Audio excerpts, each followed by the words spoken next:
ಸಾಮಾನ್ಯವಾಗಿ ನಾವು ಏನಪ್ಪ ಅಂತಂದರೆ ನಮ್ಮ ಒಂದು BS ನರ್ಸಿಂಗ್ಸ್ ಎಕ್ಸಾಮ್ಸ್ನ ಅದರಲ್ಲೂ ಕೂಡ ಎರಡು ರೀತಿಯಾಗಿ ಒಂದು ಥಿಯರಿ ಮತ್ತು ಇನ್ನೊಂದು ಪ್ರಾಕ್ಟಿಕಲ್. ಓಕೆ, ಈಗಾಗಲೇ ಥಿಯರಿ ಎಕ್ಸಾಮ್ ಬರೆದಿದ್ರೆ ಥಿಯರಿ ಎಕ್ಸಾಮ್ ಯಾವ ರೀತಿ ಕೊಟ್ಟಿದ್ರಪ್ಪ ಅಂತಂದರೆ ಇಂತಿಂಥ ಡೇಟ್ಗೆ ಅಂತಂದರೆ ಈ ಡೇಟ್ಗೆ ಈ ಒಂದು ಸಬ್ಜೆಕ್ಟ್ದು ಎಕ್ಸಾಮ್ ಇರುತ್ತೆ. ಓಕೆ, ಮತ್ತು ವಿತ್ ಟೈಮು ಈ ಟೈಮ್ ಒಳಗೆ ನಡೆಸ್ಬೇಕಂತ ಒಂದು ನಮ್ಮೊಂದು RGHS ಕಡೆಯಿಂದ ಏನು ಮಾಡ್ತಾರೆ ಅಂತಂದರೆ ವರ್ಷನೂ ಕೂಡ ಬಿಟ್ಟಿದ್ರು, ಅದೇ ರೀತಿಯಾಗಿ ಈ ವರ್ಷನೂ ಕೂಡ ಬಿಟ್ಟಿದ್ರು. ಅದ್ರ ತಕ್ಕನಂಗೆ ಎಕ್ಸಾಮ್ಸ್ ಕೂಡ ಕಂಡಕ್ಟ್ ಮಾಡಿದರು, ಮುಗಿದದು. ಓಕೆ, ಥಿಯರಿ ಎಕ್ಸಾಮಿನೇಷನ್ ಮುಗಿದಿದ್ದಾವೆ. ಬಟ್ ಇವಾಗ ಉಳಿದಿರೋದು ಪ್ರಾಕ್ಟಿಕಲ್ ಎಕ್ಸಾಮಿನೇಷನ್. ಅಂತಂದರೆ ನಿಮ್ಗೆ ಹುಡುಗರಿಗೆ ಸೆಕೆಂಡ್ ಸೆಮಿಸ್ಟ್ರು ಮತ್ತು ಫೋರ್ತ್ ಸೆಮಿಸ್ಟ್ರು ಮತ್ತು third year and fourth year BS nursing ಸ್ಟೂಡೆಂಟ್ಸ್ಗೆ ನಿಮಗೆ ಯಾವುದೇ ರೀತಿಯಾಗಿ ಪ್ರಾಕ್ಟಿಕಲ್ ಎಕ್ಸಾಮ್ಸ್ದು ಯಾವುದೇ ರೀತಿ ಅಪ್ಡೇಟ್ ಬಂದಿದ್ದಿಲ್ಲ. ಅದ್ರ ಬಗ್ಗೆ ಹೇಳ್ರಿ ಅಂತ ಭಾಳಷ್ಟು ಕೇಳ್ತಿದ್ರೆ.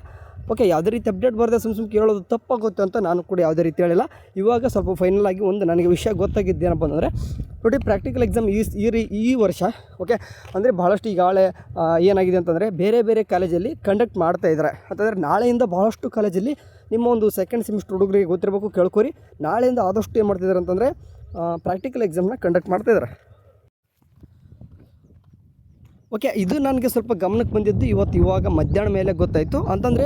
ಆ್ಯಂಡ್ ನಿನ್ನೆನ ಕೂಡ ಗೊತ್ತಾಗಿತ್ತು. ಆ್ಯಕ್ಚುಲಿ ನಾನು ನಿನ್ನೆನ ಕೇಳಿದ್ದೆ, ಅವ್ರು ಏನಪ್ಪ ಹೇಳಿದ್ರು ಅಂತಂದರೆ ಓಕೆ ನೋಡಿ, ಈ ಸರ್ತಿ ಯಾವುದೇ ರೀತಿ ಸರ್ಕ್ಯುಲರ್ ಬರೋ ರೀತಿ ಕಾಣಿಸ್ತಾ ಇಲ್ಲ. ಓಕೆ, ಅಂತಂದರೆ ಸರ್ಕ್ಯುಲರಲ್ಲಿ ವರ್ಷ ರೀತಿ ಬಂದಂಗೆ ಯಾವ ರೀತಿ ಅಂತಂದರೆ ಇಲ್ಲಿ ಕಾಣಿಸ್ತಿದೆ ನೋಡಿರಿ.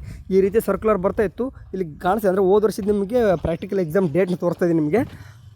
ಅವ್ರು ಹೇಳಿದ್ರು okay practical exams scheduled from ಅಂತ ಹಾಕಿಬಿಟ್ಟು 29/1/2024 ಅಂತಂದರೆ ಹೋದ ವರ್ಷ January 29ಗೆ ಪ್ರಾಕ್ಟಿಕಲ್ ಎಕ್ಸಾಮ್ ಸ್ಟಾರ್ಟ್ ಆಗಿತ್ತು. ಅವ್ರು ಎಂಡಿಂಗ್ ಒಂದು ಟೈಮ್ ಕೊಟ್ಟಿದ್ದರು.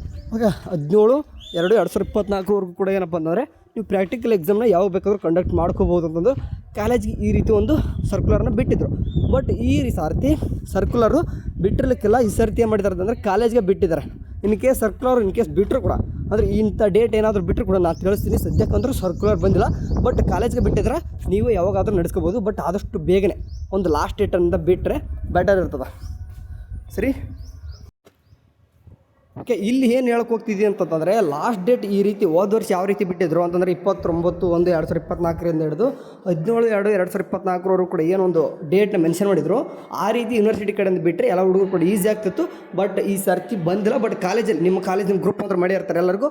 ಆ ಗ್ರೂಪಲ್ಲಿ ನಿಮ್ಮ ಕಾಲೇಜಲ್ಲೇ ನಿಮ್ಮ ಸರ್ಸ್ ಅಥವಾ ಪ್ರಿನ್ಸಿಪಲ್ಸ್ ಯಾರಾದರೂ ಅಪ್ಡೇಟ್ ಮಾಡ್ತಾರೆ. ಓಕೆ, ಈ ಡೇಟ್ಗೆ ಬಂದುಬಿಟ್ಟು ಎಕ್ಸಾಮ್ ಇರ್ತದೆ, ಕಂಡಕ್ಟ್ ಮಾಡಬೇಕಂತದ್ದು ಆ ಡೇಟ್ಗೆ ಕಂಡಕ್ಟ್ ಆಗುತ್ತೆ. ಓಕೆ, ಯೂನಿವರ್ಸಿಟಿ ಕಡೆಯಿಂದ ಎಕ್ಸ್ಪೆಕ್ಟ್ ಮಾಡೋಕೆ ಹೋಗ್ಬೇಡ್ರಿ ಈ ಸರ್ತಿ. ಯಾಕಂದರೆ ಎಲ್ಲನೂ ಕೂಡ ಯೂನಿವರ್ಸಿಟಿ ಕಡೆಯಿಂದ ಸರ್ಕ್ಯುಲರ್ ಡೈರೆಕ್ಟ್ ಕಾಲೇಜ್ ಪ್ರಿನ್ಸಿಪಲ್ಗೆ ಹೋಗ್ತಾ ಇದೆ.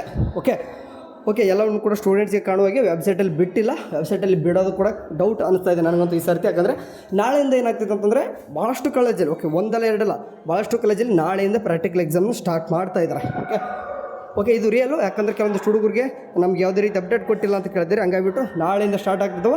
ನಿಮ್ಮದು ಕೂಡ ಕಾಲೇಜ್ ಗ್ರೂಪಲ್ಲಿ ಅಪ್ಡೇಟ್ ಮಾಡ್ತಾರೆ, ಅಲ್ಲಿ ವೇಟ್ ಮಾಡಿರಿ. ಓಕೆ, ಇನ್ ಕೇಸ್ ಅದಾಗಿ ಕೂಡ ಏನಾದರೂ ಲಾಸ್ಟ್ ಡೇಟ್ ಬಗ್ಗೆ ಇಲ್ಲಿ ಏನಾದರೂ ಬಿಟ್ಟರೆ ಗ್ರೂಪಲ್ಲಿ ಬಿಟ್ಟರೆ ತಿಳಿಸ್ತೀನಿ, ಸರಿನಾ? ಓಕೆ, ನಿಮಗೆ ಏನಾದರೂ ಪ್ರಾಕ್ಟಿಕಲ್ ಎಕ್ಸಾಮ್ ಪರ್ಪಸ್ ಏನಾದರೂ ಡೌಟ್ಸ್ ಇತ್ತಪ್ಪ ಅಂತಂದರೆ ಕಮೆಂಟ್ ಬಾಕ್ಸಲ್ಲಿ ಹಾಕಿ ಅದ್ರ ಬಗ್ಗೆ ಆನ್ಸರ್ ಮಾಡೋದು ಪ್ರಯತ್ನ ಮಾಡ್ತೀನಿ. ಎಲ್ಲರೂ ಚಲೋ ನೋಡ್ತೀವಿ. ಟೇಕ್ ಕೇರ್, ಬಾಯ್.